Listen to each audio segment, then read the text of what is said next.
This is Shauna, and I'm here to talk to you today about myofascial lines in the body. We're going to start with my daughter Alyssa as our model to talk about the superficial front line, which connects the body, anterior surface of the body from the head to the toes. Divided into two parts, head to pelvis, marked here in pink, and pelvis to toes, marked in blue. So we're going to start out right up here at the mastoid process, sternocleidomastoid muscle, manubrium in the center of the sternum, fifth rib, rectus abdominis, and the pubic tubercle. Moving on to the bottom half, we have ischial spine, rectus femoris, patella, tibial tuberosity, as well as the dorsal surface of the toes. So posturally, this line functions to support your body in full extension. It also basically supports the parts of the anterior of the body that extend out from the line of gravity. So that would be the face, the rib cage, as well as the pelvis. It protects a lot of the vulnerable organs inside the body, as well as the ability to maintain your knee in extension. Movement-wise, this line allows you to flex the trunk at the hips, also flex the leg. It maintains the knee in extension, as we talked about, and finally, it also allows us to perform dorsal flexion of the toes. So just like my two daughters' personalities balance each other out, the superficial back line balances the action of the superficial front line.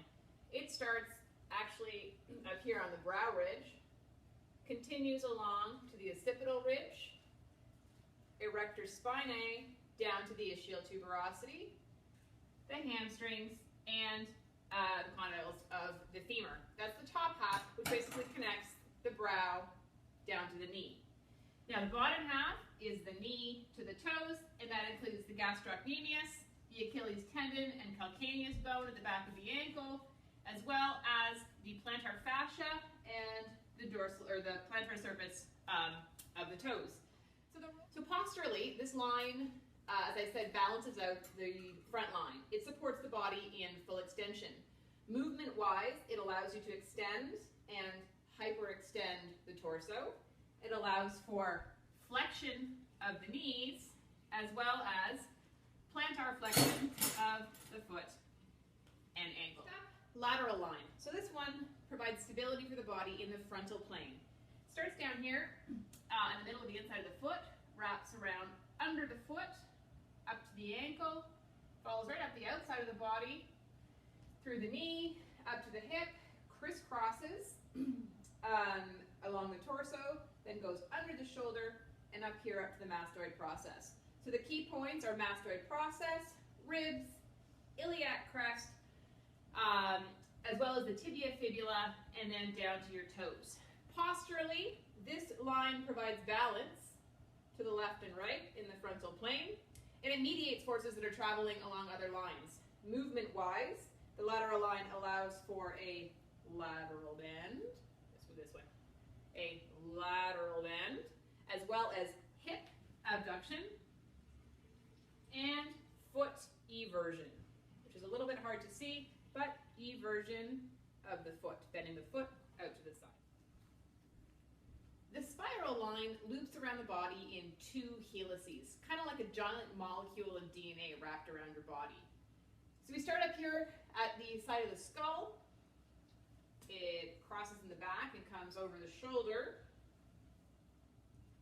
Crosses again across the front of the body, and then extends down from the hip, knee, and then down along, around underneath the foot, crisscrosses, and makes its way back up again. So the key points here are the mastoid process, cervical spine, the medial part of the scapula, the lateral part of the ribs, iliac crest, tibial condyle, fibular head, and then on the way back up, the ischial tuberosity and the sacrum.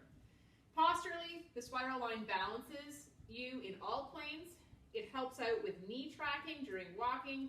It also helps to compensate and maintain any kind of twists and rotations that your body might be doing. So you can imagine this is a particularly important line for dancers, figure skaters, that kind of thing. Movement-wise, the spiral line creates and mediates any kind of spiral or rotation movement you might do, as well as it helps to mediate foot strain through the arches of the foot.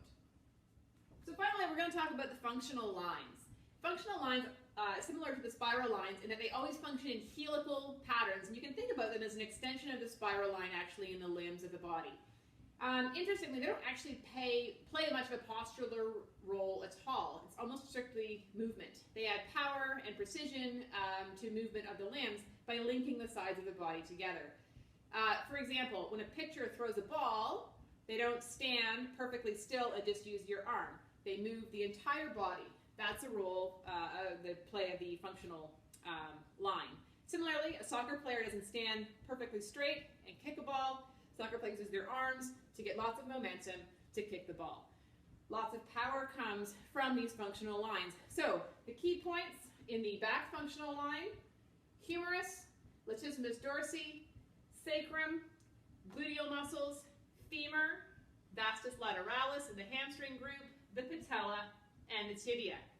Moving over here to my youngest model, again in the front functional line, we have the humerus, the pectoralis major, the 5th and 6th rib, rectus abdominis, pubic bone, adductor longus, and the femur.